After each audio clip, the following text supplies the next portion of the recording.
Hello everyone. 26 अप्रैल को जो jet का पेपर हुआ है उसके कट ऑफ पे चर्चा करेंगे। जैसे कि पिछले हम 7-8 साल से बीएससी पढ़ा रहे हैं, अभी मेरा पीएचडी भी ऑलमोस्ट कंप्लीट हो गया, एक पेपर है। तो इन सभी का अनुभव और अदर स्टेट के जो एलिजिबिलिटी टेस्ट होते हैं असिस्टेंट प्रोफेसर और पीएचडी के लिए, फिर नेट का जो एग्ज़ाम होता है उसका कट ऑफ और बाकी स्टेट के कट ऑफ और एनालिसिस और बाकी बहुत से कैंडिडेट जो हमको डेटा भेजे हैं कि मेरा कैसा एग्ज़ाम गया, कितना हम सही किए हैं। जैसे हम लोग एमएससी भी पढ़ाते हैं, तो बहुत से स्टूडेंट जो है एग्जाम दिए हैं और अच्छे स्टूडेंट का जो अच्छा स्टूडेंट रहे हैं वे लोग भी बता रहे हैं कि हम पेपर 1 में 32 क्वेश्चन 31 क्वेश्चन करके आए हैं, और एवरेज स्टूडेंट जो है वो बता रहे हैं 21 क्वेश्चन 22 क्वेश्चन पेपर 1 में करके आए हैं, पेपर 2 में 40 क्वेश्चन कोई बता रहे हैं 48 क्वेश्चन। मैंने टोटल ये डेटा और बाकी अदर स्टेट का किस तरीके से हो रहा है, तो इन सभी पैटर्न को एनालिसिस करके हम आपको कट ऑफ बताएंगे। और बहुत से लोग इसलिए भी परेशान हैं कि जब कट ऑफ का बात हो रहा है तो क्वालिफाइंग मार्क्स क्यों है ना। तो इन सब क्वालिफाइंग मार्क्स और कट ऑफ मार्क्स ये क्या चीज़ है, इस पर चर्चा करेंगे और बहुत विस्तार से चर्चा करेंगे। तो थोड़ा सा इसको ध्यान दीजिए, है ना। पर हम आपको बताएं, जैसे यहाँ पे लिखा हुआ है जनरल के लिए 120 मार्क्स, ओबीसी एससी एसटी के लिए 105 मार्क्स, ये क्या चीज़ है बताएंगे आपको। लेकिन थोड़ा सा आपको पेपर का लेवल दिखाते हैं। इसमें आप देखेंगे, देखिए ये था आपका, जैसे ये जो था क्वेश्चन बुकलेट जो था सेट बी का था, सेट ए हो चाहे सेट सी हो, क्वेश्चन सारे वही थे, बस अरेंजमेंट बदला था। तो उससे परेशान नहीं होना, ये मैथमेटिकल साइंस वालों का है और उसी के लिए हम बात कर रहे हैं। जैसे आप पेपर 1 में बात करेंगे तो शुरुआत के क्वेश्चन बहुत इजी थे, डेटा दे दिया गया है, उससे रिलेटेड कुछ परसेंटेज के क्वेश्चन पूछे गए थे, है ना, उसी से रिलेटेड कुछ और क्वेश्चन है। तो शुरुआत के तो कुछ क्वेश्चंस इजी थे, पर उसके बाद अब जब पेपर 1 में आगे बढ़ेंगे तो कुछ क्वेश्चन टीचिंग एप्टीट्यूड वाले थे, मैंने कुछ आप कह सकते हैं कंफ्यूजिंग भी थे कि इसका ये भी आंसर हो सकता है, इसका ये भी, मैंने कंफ्यूजिंग टाइप के थे। फिर कुछ अच्छे लेवल के भी क्वेश्चन थे, है ना। तो इस तरीके का कहानी था।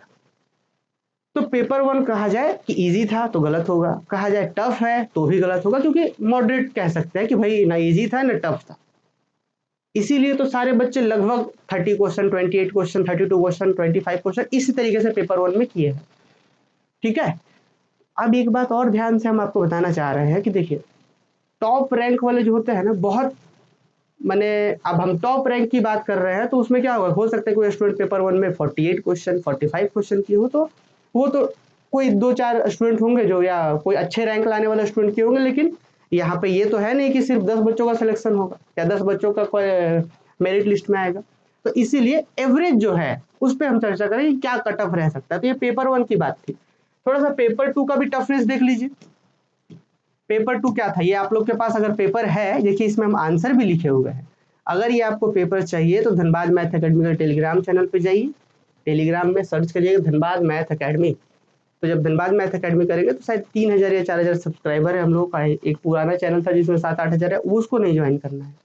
जिसमें 3-4 हज़ार होगा उसको ज्वाइन करिएगा। ये पीडीएफ आपको वहाँ पे मिलेगा, आप लोग भी अपना मिला सकते हैं। जैसे यहाँ पे देखिए ना, क्या बोला था, जी कोई ग्रुप है with element A and B, A का ऑर्डर 2 है, बी का ऑर्डर 10 है, तो ए बी का ऑर्डर क्या होगा, ए और बी एलिमेंट के कंपोजिशन से जो ए बी बन रहा है उसका ऑर्डर क्या होगा। तो एक का ऑर्डर 2 है, दूसरे का 10 है, तो ए बी का ऑर्डर क्या होगा जी, जो ए और मैंने मिनिमम जो था या तो वो या उससे ले मैंने ग्रेटर देन इक्वल होगा, है ना। तो यहाँ पे क्या होता है कि order of A B is always greater than और equal if A B is non identity. ध्यान रहे, तो ये सारी चीजें थी। अब यहाँ पे आइए, ये सब देखिए, ये सब बीएससी वाले क्वेश्चन थे कि G be an infinite group of and H be its subgroup, ठीक है। Then question group G by H is isomorphic to, क्या था हम बताए थे कि G by H is isomorphic to singleton identity, माने सिर्फ ई वाले की आइसोमॉर्फिक होता है। तो इजीली सब बीएससी वाले क्वेश्चन थे isomorphic to G if H contains only identity element, कि जी बाई एच जो है isomorphic to G if H is मैंने सिंगलटन एलिमेंट। ये थ्योरम्स है, एक सीधा सीधा थ्योरम्स पूछ दिया गया है।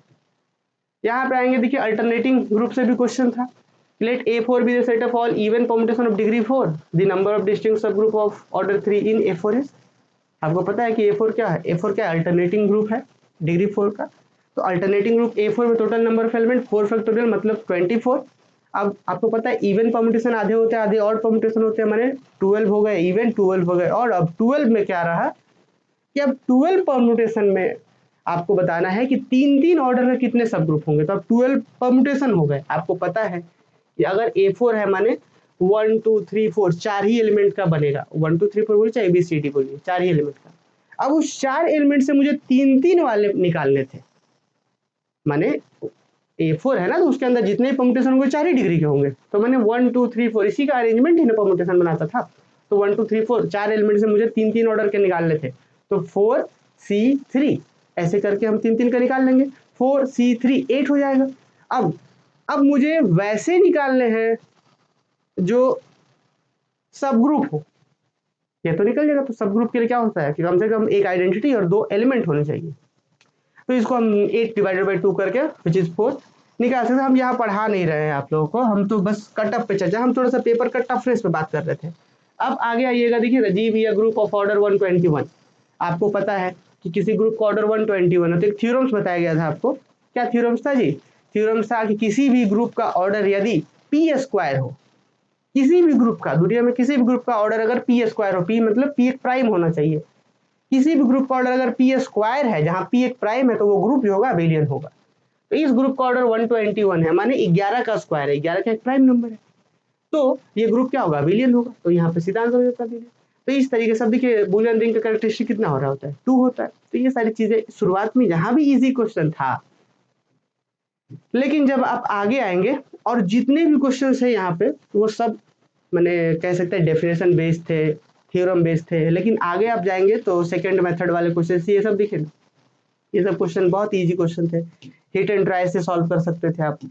फिर आगे बढ़ेंगे, ये सब चीजें देखेंगे तो पेपर का टफनेस थोड़ा सा आगे बढ़ेगा और थोड़ा सा सॉल्व करने वाला भी क्वेश्चंस रहेगा, ये आगे देखेंगे। तो हालांकि इससे परेशान नहीं होना है, क्योंकि जो अगर टफ आपके लिए था तो बाकी लोगों के लिए भी टफ था। तो हम आपको बताना क्या चाह रहे हैं, जरा देखिए। हम आपको बताना चाह रहे हैं कि अगर पेपर 1 में इजी क्वेश्चन थे तो टफ क्वेश्चन भी थे, अच्छे क्वेश्चन भी थे। पेपर 2 भी वही हाल है कि कुछ क्वेश्चन आसान थे, डेफिनेशन बेस्ड थे, लेकिन कुछ क्वेश्चन अच्छे वाले थे, सॉल्व करने वाले थे, और टाइम का भी लिमिटेशन था। आप पेपर 2 में जब लास्ट में क्वेश्चन जाएंगे तो बहुत टाइम टेकिंग क्वेश्चन था। तो इन सब चीजों को ध्यान रखते हुए, क्योंकि देखिए आपके लिए अगर टफ था तो बाकी लोगों के लिए भी टफ था। और इसमें हुआ क्या है कि अब चलिए चर्चा करते हैं हम लोग क्वालिफाइंग मार्क्स और कट ऑफ के ऊपर। ये आप लोग को तो पता होगा कि क्वालिफाइंग मार्क्स और कट ऑफ मार्क्स क्या चीज है, लेकिन थोड़ा सा हम पहले आपको एक एग्जांपल से समझा दें। जैसे मान के चलिए कि 50 स्टूडेंट टोटल एग्जाम दिए, 50 स्टूडेंट, थोड़ा सा एक एग्जांपल जस्ट बताना चाह रहे ताकि सारी चीजें क्लियर हो जाए। देखिए जरा ध्यान से, जैसे मान लीजिए कि 50 स्टूडेंट कुल एग्जाम दिए, 85 कैंडिडेट एग्जाम दिए, और सारे स्टूडेंट का जो मार्क्स आ गया 300 में मार्क्स आ गया, मान लीजिए कि 45 मार्क्स आ गया, 45 मार्क्स या 45 मार्क्स से भी कम आ रहा है। रिपीट करते हैं, ये हम बस समझाना चाह रहे हैं कि 50 स्टूडेंट टोटल एग्जाम दिए और जितने भी स्टूडेंट थे सबका 45 मार्क्स से कम ही आ रहा है। तो क्या आप इन स्टूडेंट को जिनका 45 मार्क्स से कम ही आ रहा है 300 में से, क्या आप इनको असिस्टेंट प्रोफेसर बनाएंगे? आपके हाथ में ही हो तो आप बोलेंगे नहीं भाई ये तो 300 में 45 ला रहे हैं, इनको कैसे बना सकते हैं असिस्टेंट प्रोफेसर के लिए? तो आप खुद ही बोलेंगे एलिजिबल नहीं है भाई, क्या पढ़ाएंगे, पीएचडी करने देंगे? नहीं देंगे। क्यों? भले मान लीजिए 85 स्टूडेंट दिए हो, सबका यही हो, तो आप क्या समझेंगे कि सब मैंने ऐसा तो नहीं ना कर लेंगे कि सब मैंने सारे लोग वही है, उसमें से जो थोड़ा कम है उसको चुन ले, ऐसा तो करेंगे नहीं, है ना। मैंने एक, अगर हम लोग घर के भाषा में कहावत थे कि सारे गधों में जो कम गधा है उसको चुन ले, ऐसा तो करेंगे नहीं कि 50 स्टूडेंट में से जो सबसे मैंने मैक्सिमम ला रहे हैं सब 45 से कम ही ला रहे, तो इसमें ऐसा तो नहीं कि आप किसी को चुन लीजिएगा, सब तो वही है। तो इसीलिए ऐसे एग्जाम में जो प्रोफेसर्स के लिए हो रहा होता है या पीएचडी करने के लिए हो रहा होता है, तो एक क्वालिफाइंग मार्क्स होता है कि ये क्वालिफाइंग मार्क्स। अब ये क्वालिफाइंग मार्क्स इसीलिए होता है कि मान लीजिए कि सारे स्टूडेंट, जैसे इस बार 1.8 लाख, मान लीजिए कि लगभग 2 लाख बच्चे, मैंने 2 लाख कैंडिडेट जो है एग्जाम का फॉर्म भरे, मान लीजिए 2 लाख सब अपेयर कर गए, हालांकि डेटा अभी कितना अपेयर किया आया हुआ है नहीं, तो मान लीजिए अपेयर कर गए सारे, और सारे का सारे स्टूडेंट का एग्जाम 100 से कम नंबर आता है 300 में, तो क्या आप देंगे किन्हीं को असिस्टेंट प्रोफेसर के लिए या पीएचडी के लिए? नहीं देंगे। इसीलिए ऐसे एग्जाम में एक क्वालिफाइंग मार्क्स होता है। क्वालिफाइंग मार्क्स जनरल के लिए कितना है? 40%। मतलब कि आपको 300 नंबर में से 40% यानी 120 नंबर लाना है, और अगर ओबीसी एससी एसटी है 30% 35% यानी कि 105 नंबर लाना है, 105 मार्क्स लाना है। अब अगर आप जनरल से 120 मार्क्स ले आए, इससे 105 मार्क्स ले आए, तब आप लड़ाई में हैं। अगर आप ये नहीं लाए तो आप लड़ाई से पहले ही बाहर हो। ठीक है, अब ये समझिएगा जरा ध्यान से। जैसे मान लीजिए कि 1.8 लाख जो है स्टूडेंट जो है एग्जाम दिए, 1.8 लाख स्टूडेंट एग्जाम दिए। अब उसमें से मान लेते हैं कि 20,000 जो है ऐसे स्टूडेंट होंगे, ऐसे कैंडिडेट हैं जो मान लीजिए ये क्राइटेरिया को सेटिस्फाई कर रहे हैं। हो सकता है कि नहीं हो सकता है? बिल्कुल हो सकता है कि 1.8 लाख, 1,80,000 स्टूडेंट कैंडिडेट जो है एग्जाम फॉर्म भरे, एग्जाम दिए, उसमें से 20,000 ऐसे स्टूडेंट है जो जनरल वाले या ओबीसी वाले मिला करके सब 120 और अपना 105 अपना क्वालिफाई कर चुके हैं। अब क्या है कि जो जेपीएससी का काम इसमें है कि 6 से 8% स्टूडेंट को, जितने भी एग्जाम में अपेयर किए हैं उसमें 6 से 8% स्टूडेंट को एलिजिबिलिटी का सर्टिफिकेट देना। ठीक है, 6 से 8% स्टूडेंट को एलिजिबिलिटी का सर्टिफिकेट देना है उनको, है ना। तो अब जैसे मान लीजिए कि 1.8 लाख है तो इसका 6% निकाल लीजिए, लगभग 10-11 हजार के आसपास आएगा, है ना। तो मान लीजिए कि 12,000 ही मान लीजिए, चलिए इसको 2 करके 12,000 ही मान लेते कि 12,000 कैंडिडेट को सेलेक्ट करना है। तो अब इस 20,000 में जो 20,000 जो इसको क्वालिफाई करके बैठे हुए थे, 1.8 लाख एग्जाम दिए, 20,000 स्टूडेंट ऐसे थे जो इसको क्वालिफाई करके बैठे हुए हैं, तो बाकी लोग तो वैसे ही खत्म हो गए, उनको भीड़ से बाहर कर दिया गया। क्वालिफाई करके बैठे कितने हैं? 20 स्टूडेंट। अब उसको देना सर्टिफिकेट कितने लोगों को है? 12,000 स्टूडेंट को। अब इस 20,000 स्टूडेंट में से जो टॉप 12,000 होंगे उनको दिया जाएगा, और उनमें से जो सबसे लीस्ट वाला होगा, जैसे 12,000 में सबसे निचला पायदान पर जो होगा नंबर, वही कट ऑफ कहलाएगा। अब हो सकता है कि कोई ऐसे हो कि 130 नंबर जो है, 130 मार्क्स जो है वो कट ऑफ बन जाए। अब 130 मार्क्स जो लेकर के आ रहे हैं वो इस 12,000 में चले जाएंगे, 20,000। तो ये हम आपको समझाना चाह रहे हैं कि ये कट ऑफ और क्वालिफाइंग मार्क्स क्या चीज है। क्वालिफाइंग मार्क्स मतलब आप हाँ लड़ाई में हैं, अब उसके बाद इस लड़ाई का आप लोग का अलग ग्रुप बन गया, अब इसमें से फिर अब जो है 12,000 या 10,000 जितना भी सर्टिफिकेट देना है, जितना परसेंट का हिसाब रहे, जैसे अभी 6 से 8% सुनने को मिल रहा है, तो इस तरीके से कट ऑफ बनेगा।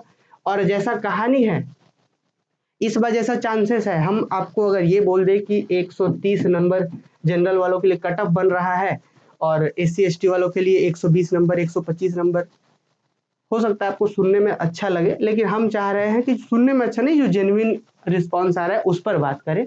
तो कट ऑफ जो है स्टूडेंट वो जनरल वालों के लिए कम से कम 155 जाएगा, कम से कम, माने 150 के आसपास रहेगा। ठीक है, 150 प्लस, 150 155 के आसपास रहेगा जनरल वालों के लिए। तो कट ऑफ की बात कर दें तो जनरल वालों के लिए क्या कट ऑफ हो सकता है? 150 टू 155, और एससी एसटी ओबीसी वालों के लिए बहुत ज्यादा कम नहीं होगा, 10 मार्क्स का होगा, 145 टू 150।